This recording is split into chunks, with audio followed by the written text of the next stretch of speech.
2018 ఎన్నికల్లో Banothu Haripriya Nayak versus Koram Kanakaiah versus Gummadi Narsaiah వీరి ముగ్గురి మధ్య ప్రధానంగా పోటీ జరిగింది.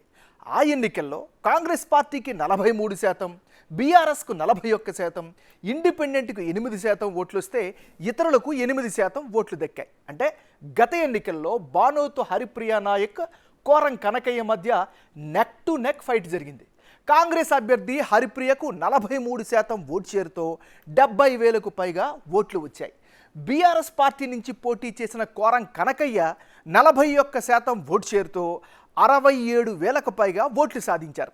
స్వతంత్ర అభ్యర్థిగా పోటీ చేసిన గుమ్మడి నర్సయ్య 8% ఓటు షేరుతో 12,000కు పైగా ఓట్లు సాధించి 3వ స్థానంతో సరిపెట్టుకున్నారు.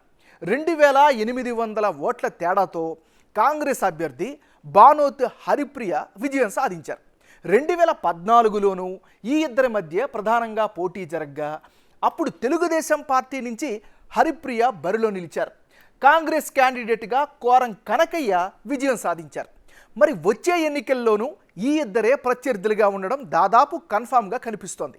మరి ఈ ఇద్దరి ఎన్నికలో నియోజకవర్గ ప్రజలు ఛాయిస్ ఏ విధంగా ఉండనుంది?